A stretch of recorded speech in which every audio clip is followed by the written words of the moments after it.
जी हाँ बच्चों, आज के इस वीडियो में ब्रिज कोर्स 2026-27 कक्षा 9वीं सामाजिक विज्ञान की विद्यार्थी कार्य पुस्तिका की भूगोल सेक्शन का कंप्लीट सॉल्यूशन विद एक्सप्लेनेशन के साथ में आपको इस वीडियो में बताएंगे। बच्चों, जैसे कि आप देख सकते हो, ये आपकी अनुक्रमणिका है। टोटल आपको इसमें 4 पार्ट दिए हैं, यानी कि 4 भाग में आपकी बुक डिवाइड है। पहला आप देखोगे भूगोल का है, दूसरा इतिहास का है, तीसरा राजनीति का है, चौथा अर्थशास्त्र का है। आज के इस वीडियो में बच्चों हम आपके भूगोल वाले सेक्शन को सॉल्व करेंगे, जिसमें आपका सप्ताह 1 और सप्ताह 2 दोनों कंप्लीट हो जाएगा। पेज नंबर की अगर हम बात करें तो पेज नंबर 4 से लगा करके तो पेज नंबर 27 तक आपको यह दिया गया है। और बच्चों, टोटल इसमें आपके 6 टॉपिक कवर होंगे। पहला टॉपिक दिशाएं, दूसरा अक्षांश व देशांतर एवं महाद्वीप व महासागर, तीसरा भारत की स्थिति, चौथा भारत की भौगोलिक विविधता, पांचवे की अगर हम बात करें तो मौसम और जलवायु, छठे की बात करें तो मानचित्र। चलो अब बिना देर किए हम चलते हैं नीचे की तरफ, और यहाँ पे टॉपिक नंबर 1 भूगोल दिशाएं दिया है। बच्चों, एक एक प्रश्न का सही सही उत्तर विद एक्सप्लेनेशन के साथ में आपको बताऊंगा। भूगोल का आपका A to Z complete solution एक वीडियो में खेल खत्म, आपका पूरा कंप्लीट हो जाएगा। बस आपको वीडियो को यहाँ पर बिना पलक झमकाए देखना है। चलिए भूगोल दिशाएं टॉपिक नंबर 1 को सॉल्व करना स्टार्ट करते हैं। थोड़ा सा नीचे चलेंगे तो यहाँ पे हमें गतिविधि देखने को मिलेगी, और यहीं से बच्चों हमें प्रश्नों के उत्तर लिखना है। गतिविधि नंबर 1 को हम पढ़ते हैं। चित्र को देखकर बताइए, राम विद्यालय से उत्तर में चलकर सीधे हाथ की तरफ मुड़ता है और पूर्व दिशा में चलता है। फिर थोड़ा चलकर दक्षिण दिशा में अपने सीधे हाथ की तरफ चलता है, फिर घर पहुंच जाता है। बताइए राम का विद्यालय उसके घर से किस दिशा में स्थित है। तो बच्चों, यहाँ पर आपका सही उत्तर आएगा उत्तर पश्चिम।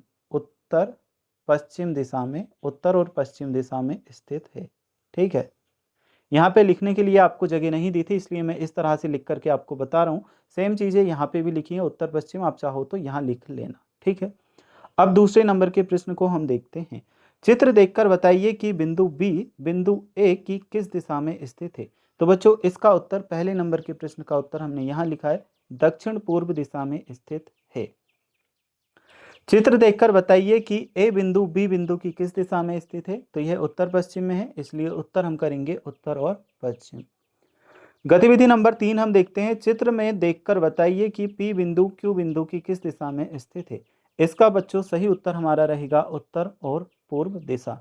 नेक्स्ट है, चित्र में देखकर बताइए कि क्यू बिंदु पी बिंदु की किस दिशा में स्थित है। इसका करेक्ट आंसर आएगा दक्षिण पश्चिम। टॉपिक नंबर 1 बच्चों हमारा कंप्लीट हुआ। यहाँ से हम आपके टॉपिक नंबर 2 अक्षांश व देशांतर एवं महाद्वीप व महासागर को सॉल्व करेंगे, और भारत की स्थिति से रिलेटेड चीज़ें इसमें बताई गई हैं। चलिए थोड़ा सा नीचे स्क्रॉल करते हैं तो हमें क्वेश्चंस देखने को मिल जाएंगे। यहाँ पे हमें गतिविधि नंबर 1 दी है, इसे हम देखते हैं। बच्चों, थोड़ा सा जूम कर दूं ताकि आपको क्लियर दिखाई दे। यह है आपका क्वेश्चन नंबर 1। ग्लोब पर देखकर विश्व की मानक देशांतर का नाम लिखिए। तो इसमें 0 डिग्री देशांतर आपको करना है। फिर है आपका सेकंड नंबर का क्वेश्चन, ग्लोब को देखकर बताइए कि भारत की मानक देशांतर विश्व की मानक की किस दिशा में स्थित है। उत्तर में हमारा करेक्ट होगा, भारत की मानक देशांतर विश्व की मानक की पूर्व दिशा में स्थित है। नेक्स्ट हम देखते हैं, कुल देशांतर रेखाओं की संख्या लिखिए। पूर्वी देशांतर 180 आएगा बच्चों, और पश्चिमी देशांतर 180 आएगा। दिए गए ग्लोब में दिए गए अक्षांशों पर स्थित वृत्तों के नाम लिखिए। तो यहाँ पर हमें इस ग्लोब में दिए गए वृक्षों पर अक्षांशों के नाम लिखने हैं। तो सबसे पहले आपका बच्चों आ जाएगा क्या, उत्तरी ध्रुव व्रत। सेकंड है कर्क व्रत। तीसरा है आपका भूमध्य रेखा। चौथा मकर व्रत, और पांचवा करोगे दक्षिणी ध्रुव व्रत। गतिविधि नंबर 2 आपकी कंप्लीट। गतिविधि नंबर 3 आपको दी है, ग्लोब पर स्थित अक्षांशों की कुल संख्या लिखिए। तो ग्लोब पर स्थित अक्षांशों की कुल संख्या में बच्चों आपको कर लेना है 90 और 90। ठीक है, नेक्स्ट हमें दिया है, भूमध्य रेखा कितने डिग्री अक्षांश पर स्थित है। तो उत्तर में हमने किया है 0 डिग्री 0 डिग्री अक्षांश पर स्थित है। अगला है, दिए गए ग्लोब पर अक्षांशीय अंतराल कितने डिग्री का दिया गया है। आंसर में बच्चों आपका होगा 15 डिग्री का। चलिए इन्हें हम सॉल्व कर चुके हैं। अब आपका देखते हैं, महासागर व महाद्वीप से रिलेटेड आपको टॉपिक दिए हैं, और यहाँ पे हमें एक गतिविधि दी है। नीचे दी गई तालिका में बताइए कि ये 3 महासागर किस गोलार्ध में स्थित हैं। यहाँ पर हमें कुछ इस तरह से ऑप्शन दिए हैं बच्चों। फर्स्ट ऑफ ऑल अगर हम बात करें आर्कटिक महासागर की, तो ये आपका उत्तरी गोलार्ध में है, इसलिए उत्तरी गोलार्ध पे सही करोगे। नेक्स्ट है हमारा अंटार्कटिक। तो अंटार्कटिक बच्चों आपका उत्तरी गोलार्ध में भी है, इसमें भी टिक करोगे। साथ ही में दक्षिणी गोलार्ध में भी है, तो इसमें भी टिक करेंगे।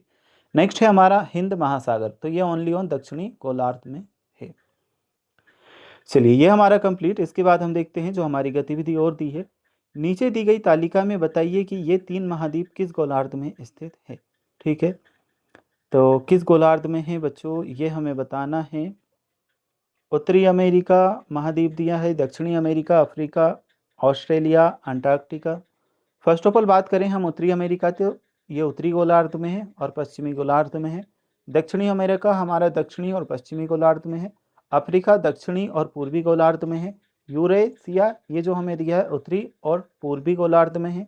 ऑस्ट्रेलिया हमारा दक्षिणी और पूर्वी गोलार्ध में है। अंटार्कटिका हमारा दक्षिणी और पश्चिमी गोलार्ध में, दक्षिणी ओनली ऑन दक्षिणी गोलार्ध में है। तो बच्चों जिस तरह से मैंने टिक किया है, जहाँ पर डैश लगाया है, इसी तरह से आप लगाओगे, ये आपका कंप्लीट हो जाएगा। चलिए इसके बाद हम देखते हैं जो आपका अगला पेज दिया है, इसे दिए गए भारत के मानचित्र पर दी गई तालिका को पूर्ण कीजिए। भारत के पूर्व, पश्चिम एवं दक्षिण दिशा में स्थित जलीय भागों के नाम लिखिए। तो यहाँ पर बच्चों जलीय भागों के नाम हमें लिखने थे। सबसे पहले पूर्व सागर, पूर्व दिशा में हमने लिखा बंगाल की खाड़ी, पश्चिम में लिखा अरब सागर, दक्षिण में लिखा हिंद महासागर। नेक्स्ट है हमारा खाड़ियाँ, तो अंडमान और निकोबार द्वीप समूह हमने लिखा, यहाँ पे डैश लगाओगे और यहाँ लिखोगे लक्षद्वीप द्वीप समूह। अगला हमारा है महासागर, तो पूर्व में भी हिंद महासागर है, पश्चिम में भी और दक्षिण में भी। चलिए इसके बाद हम देखते हैं टॉपिक नंबर 3 बच्चों आपका आज आता है भारत की स्थिति। तो भारत की स्थिति के बारे में इसमें हम जानने वाले हैं टॉपिक नंबर 3 में। यहाँ पे कुछ प्रश्न और उनके उत्तर भी दिए हैं, देखते हैं। भारत किस महाद्वीप में स्थित है। तो बच्चों भारत एशिया महाद्वीप में स्थित है, इसमें उत्तर आपको कर लेना है। मानचित्र को देखते हुए बताइए कि भारत के दक्षिण में कौन सा महासागर स्थित है। इसके उत्तर में हम करेंगे भारत के दक्षिण में हिंद महासागर स्थित है। तीसरे नंबर के प्रश्न को अगर हम देखें तो कुछ इस तरह से आपसे प्रश्न पूछा है। भारत एक विशाल देश है, यह उत्तरी गोलार्ध में स्थित है, इसका मुख्य भाग 8 डिग्री 4 उत्तर अक्षांश से 37 डिग्री 6 उत्तर अक्षांश तक है। इस तरह से बच्चों आपका प्रश्न है। नीचे आपको एक और प्रश्न पूछा है, इसे हम देखेंगे, इसका उत्तर भी लिखना है। स्थानीय दिशा में पूर्व यमुनोत्तर माना गया था। ये बच्चों अगर आपको स्पेस प्रॉपर्टी है तो आपको इसका आंसर यहाँ लिख लेना है। भारतीय मानक समय GMT 5 घंटे 30 मिनट अर्थात 75.8 पूर्व उज्जैनी को प्रमुख यमुनोत्तर माना गया था। चलिए ये हमारा कंप्लीट होता है। फिर हमें डायग्राम वगैरह दिए हैं, नीचे चलेंगे। दिए गए भारत के मानचित्र को देखकर तालिका को पूर्ण करना है। तो प्रश्न और उत्तर हमें दिए हैं। भारत की उत्तर से दक्षिण की लंबाई, उत्तर से दक्षिण की लंबाई 3214 किलोमीटर है। भारत की पूर्व से पश्चिम की लंबाई 2933 किलोमीटर है। और जो भारत का अक्षांशीय विस्तार है ये 8 डिग्री 4 उत्तर अक्षांश से 37 डिग्री 6 उत्तर अक्षांश तक है। नेक्स्ट हम बात करें भारत का देशांतरीय, तो ये 68 डिग्री 7 से पूर्व देशांतर से 97 डिग्री 25 पूर्व देशांतर तक है। भारत का पूर्वी द्वीप समूह की बात करें तो अंडमान और निकोबार द्वीप समूह है। भारत के पश्चिम में स्थित द्वीप समूह का नाम है लक्षद्वीप द्वीप समूह। भारत का मानक यमुनोत्तर है 82 डिग्री 30 पूर्व देशांतर। और भारत के मध्य से गुजरने वाला मुख्य अक्षांश रेखा है कर्क रेखा। अब इसके बाद टॉपिक नंबर 4 हमें दिया है भारत की भौगोलिक विविधता। चलिए इसे हम देखते हैं। भारत क्षेत्रफल की दृष्टि से विश्व का 7वां बड़ा देश है और एशिया महाद्वीप का भाग है। भारत के पड़ोसी देश पाकिस्तान, बांग्लादेश, नेपाल, भूटान, श्रीलंका और म्यांमार है। ये मिलकर एक बड़े भूभाग का निर्माण करते हैं जिसे भारतीय उपमहाद्वीप नाम से भी जाना जाता है।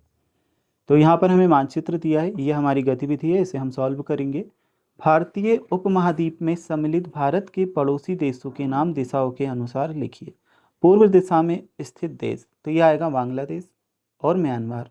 पश्चिम दिशा में स्थित पाकिस्तान, उत्तर दिशा में स्थित चीन, नेपाल और भूटान। दक्षिण दिशा में स्थित देश, यहाँ पे हमारा आएगा श्रीलंका और अफगानिस्तान। अब हमारे पास में अगला क्वेश्चन बच्चों, ये ब्लू कलर में मैंने हाईलाइट किया है, इसमें आपको उत्तर नहीं लिखना है, इन्हें आप उत्तर मत समझना। ऑलरेडी आपकी बुक में काले कलर में यह चीज़ें लिखी हुई हैं, ठीक है। जहाँ पे आपको गतिविधि दी है वहीं हमें आंसर लिखना है। तो यह हमारी गतिविधि आ चुकी है, यहाँ पे आपको आंसर लिखना है। भारत के मानचित्र में दर्शाए गए भौतिक विभागों के नाम लिखिए। इसमें आएगा हिमालय पर्वत श्रृंखला, लद्दाख, भारत का शीत मरुस्थल और प्रायद्वीपीय पठार, दक्कन का पठार।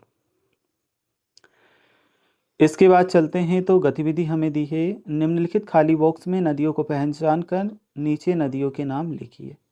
ये खाली बॉक्स हमें दिया इस तरह से और नीचे नदियों के नाम पहचान करके हमें लिखना है। तो पहला हमने लिखा सिंधु नदी, दूसरा लिखा गंगा नदी, तीसरा ब्रह्मपुत्र नदी, चौथा यमुना नदी। ठीक है, अब है हमारे पास अगला क्वेश्चन। हिमालय को 3 मुख्य श्रेणियों में वर्गीकृत किया गया है। पहला हिमालय जिसे बृहद हिमालय कहते हैं, दूसरा हिमाचल जिसे लघु हिमालय कहते हैं, तीसरा शिवालिक पहाड़ियाँ जिसे वाह्य हिमालय कहते हैं।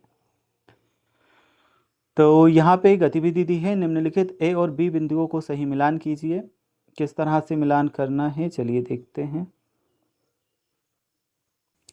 तो इस तरह से आप मैच करोगे। सबसे पहले जो आपको दिया है हिमाचल, हिमाचल को हिमाद्री के सामने लिखें। ये बच्चों आपका आएगा माउंट एवरेस्ट, क्योंकि ये हिमाद्री है। ठीक है, फिर है हमारा हिमाचल, हिमाचल को हमें मैच कर लेना है नैनीताल से। अगला है शिवालिक, शिवालिक निचली श्रृंखला है तो यहाँ मैच कर देंगे, और शिमला हिमाचल प्रदेश में है। साथ ही में मैंने आंसर इधर लिख दिया है, आप यहाँ से देख करके भी करेंगे। चलो ये कंप्लीट। इसके बाद है गतिविधि, तो यहाँ आपको लद्दाख और दिल्ली लिख लेना है। इसके बाद एक और गतिविधि दी है, भारत के मानचित्र निम्नलिखित दर्शाई गई नदियों को पहचान कर उनके नाम लिखिए। तो पहली है सिंधु नदी, दूसरी है गंगा नदी, तीसरी है ब्रह्मपुत्र नदी। अब हमारे पास है गतिविधि, छात्रों के छोटे ग्रुप बनवाइए, फिर छात्र आपस में चर्चा कर उत्तर लिखिए। तो पहले तो आप ये देखो, रेत के टीले का आकार कैसा होता है? टीले हवा के साथ स्थानांतरित होते हैं क्या? क्या मरुस्थल में जल की समस्या है? टीलों की ऊंचाई कितनी होती है? इन सभी के उत्तर ये देखिए जस्ट सामने लिखे हैं। रेत के टीले का आकार अर्धचंद्राकार या गोलाकार होता है। हाँ, टीले हवा के साथ स्थानांतरित होते हैं। हाँ, मरुस्थल में जल की बहुत समस्या है। टीलों की ऊंचाई कुछ मीटर से लेकर 100-200 मीटर तक होती है। अब प्रायद्वीपीय पठार करके हमें दिया है, ये गतिविधि दी है। विश्व की सबसे प्राचीन श्रृंखला कौन सी है? तो अरावली पर्वत श्रृंखला, ब्लू कलर में आंसर लिखा है। इन पहाड़ियों की सबसे ऊंची पर्वत चोटी कौन सी है? अरावली की सबसे ऊंची चोटी गुरु शिखर है। यह प्राचीन श्रृंखला कितने वर्ष पुरानी है? तो यह प्राचीन श्रृंखला लगभग 300 करोड़ वर्ष पुरानी है। छात्र मानचित्र देखकर बताएं कि नीचे दर्शाए गए मानचित्र में कौन सी पर्वत श्रृंखलाएं फैली हैं, उनके नाम व क्षेत्र लिखें। तो पहले वाले में हिमालय पर्वत है, क्षेत्र उत्तर भारत। दूसरे में विंध्याचल पर्वत है, क्षेत्र मध्य भारत। तीसरा सतपुड़ा पर्वत है, क्षेत्र मध्य भारत। चौथा पश्चिमी घाट पर्वत है, क्षेत्र पश्चिमी भारत। पांचवा पूर्वी घाट पर्वत है और इसका क्षेत्र हमारा है पूर्वी भारत। अब है हमारे पास भारत की तटीय रेखाएं तथा द्वीप समूह। तो यहाँ पे भी हमें गतिविधि नंबर 1 दी गई है। शिक्षक छात्र के समूह बनाए, एक समूह का नाम पूर्वी घाट रखे, दूसरे समूह का नाम पश्चिमी घाट रखे। अब दोनों समूह अपनी विशेषताएं लिखेंगे। तो यहाँ पर हमने दोनों समूह की विशेषताएं लिखी हैं। पूर्वी घाट की विशेषता यहाँ पे है और पश्चिमी घाट की विशेषता यहाँ दी है। तो दोनों की आपको यहाँ से देख लेना है। चलिए इसके बाद हम देखते हैं जो आपका अगला क्वेश्चन है। यह आपकी गतिविधि है, छात्र संभावित सुधार घाट आपस में चर्चा करें। पश्चिम की ओर कौन सी नदियाँ बहती हैं? तो इनका भी उत्तर मैंने लिख दिया है, नर्मदा और तापी नदियाँ पश्चिम की ओर बहती हैं। पूर्व की ओर बहने वाली नदियाँ डेल्टा संभावित सुधार आकार का निर्माण करती हैं। हाँ, पूर्व की ओर बहने वाली नदियाँ डेल्टा आकार का निर्माण करती हैं। ये बच्चों अगर आपकी बुक में जगह ना हो तो आप इनके आंसर स्किप कर सकते हो, अगर आपकी बुक में जगह है तो फिर आप आंसर लिख सकते हो। ठीक है, ये यहाँ पे एक गतिविधि दी है, इसमें आप लिखोगे लक्षद्वीप द्वीप समूह और अंडमान निकोबार द्वीप समूह।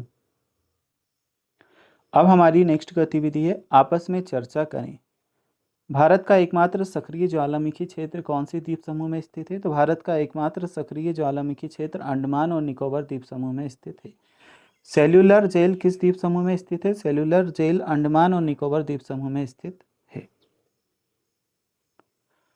टॉपिक नंबर 5 मौसम और जलवायु आ जाता है। चलिए इसे हम सॉल्व करेंगे।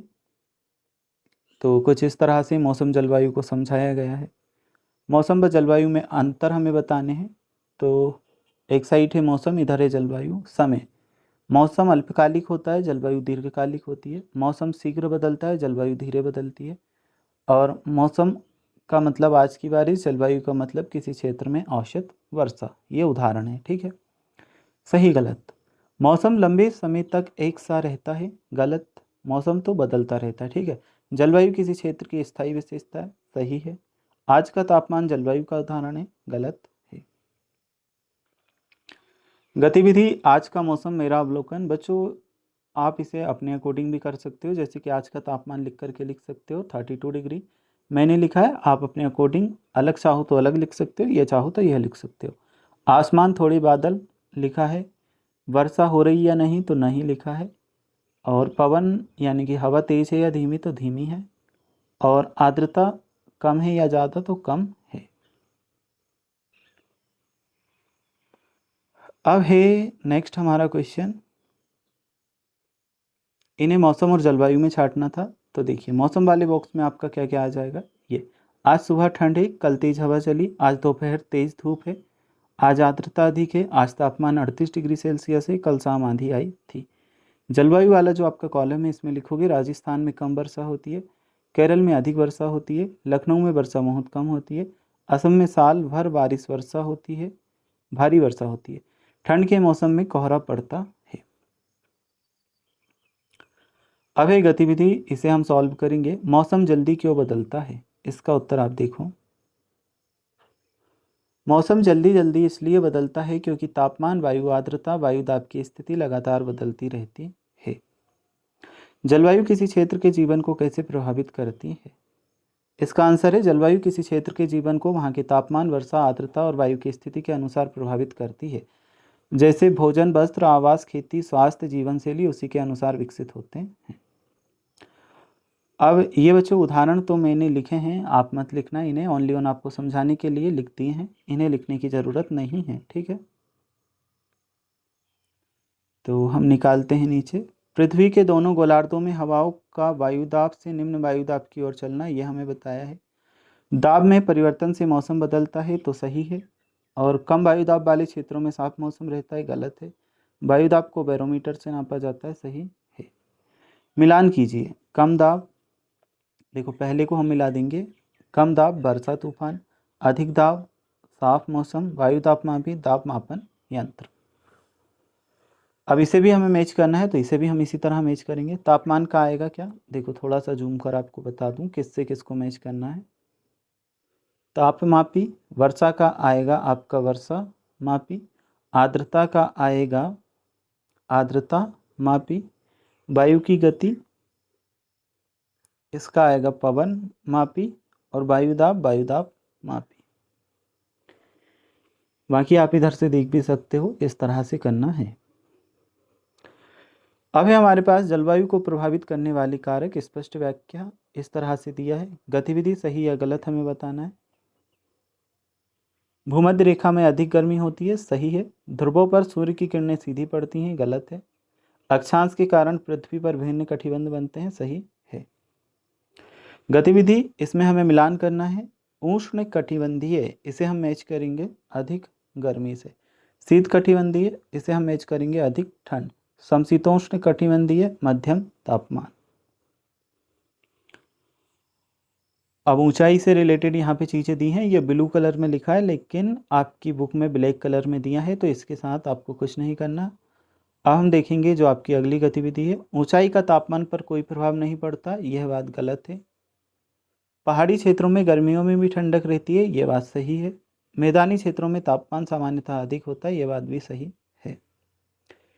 अब हमें मिलान करना है। अधिक ऊंचाई को हम मैच करेंगे कम तापमान से। कम ऊंचाई इसे मैच करेंगे अधिक तापमान से। और पहाड़ी क्षेत्र ठंडा मौसम। एक दो वाक्य में उत्तर देने हैं। ऊंचाई बढ़ने पर तापमान क्यों घटता है, तो ऊंचाई बढ़ने पर वायुदाब कम होता है जिससे हवा फैलती है और ठंडी हो जाती है, इसलिए तापमान घटता है। पहाड़ी क्षेत्र गर्मियों में भी ठंडे क्यों रहते हैं, क्योंकि पहाड़ों की ऊंचाई अधिक होती है और अधिक ऊंचाई पर तापमान कम हो जाता है। अब है गणना आधारित गतिविधि। यदि किसी स्थान की ऊंचाई 2000 मीटर है तो वहाँ का तापमान लगभग कितने डिग्री सेल्सियस होगा। इसमें बच्चों आप करोगे 13 डिग्री सेल्सियस कम होगा। ये हमें दिया है गतिविधि, यहाँ पे हमें दी है तटीय क्षेत्रों की जलवायु मध्यम होती है, मध्यम लिखोगे। आंतरिक क्षेत्रों में तापमान का अंतर अधिक होता है। फिर है एक और गतिविधि, पवनाभिमुख ढाल पर अधिक वर्षा होती है, यहाँ अधिक लिखोगे। पर्वत वर्षा के वितरण को प्रभावित करते हैं। नेक्स्ट है हमारा, इसे हम देखेंगे गतिविधि, नमी वाली पवनें वर्षा कराती हैं, यहाँ वर्षा लिखोगे। शुष्क पवनें मौसम को शुष्क बनाती हैं। टॉपिक नंबर 6 आ जाता है, मानचित्र हमें दिया है, इसे हम देखते हैं। तो टॉपिक नंबर 6 मानचित्र हमें कुछ इस तरह से दिया है। राजनीतिक मानचित्र और भौतिक मानचित्र दो तरह के होते हैं। और यहाँ पे गतिविधि हमें दी है, तो ये हम सॉल्व करेंगे। भारत के मानचित्र पर राज्यों के नाम लिखिए। तो ये मानचित्र है, इस पर हमने राज्यों के नाम लिखे हैं। आपको भी इस तरह से राज्यों के नामों को लिखना है। ठीक है, यहाँ से आप करेंगे। अब हम देखते हैं नेक्स्ट। तो यहाँ पे हमें क्या क्या लिखना था, देखो ये यहाँ से लिख लेना। उत्तर भारत के राज्यों के नाम हमने इधर लिखे हैं, दक्षिण भारत के इधर लिखे हैं, पूर्व भारत के इधर लिखे हैं। तो उत्तर प्रदेश, पंजाब, राजस्थान, दिल्ली, तमिलनाडु, कर्नाटक, केरल, महाराष्ट्र, असम, पश्चिम बंगाल, उड़ीसा, मणिपुर, ये सब लिखा है। अब आपका है टॉपिक नंबर 7 इतिहास का। बच्चों भूगोल वाला सेक्शन आपका कंप्लीट हो चुका है, जो हमें सॉल्व करना था। सप्ताह 1 और 2 आपका कंप्लीट हुआ।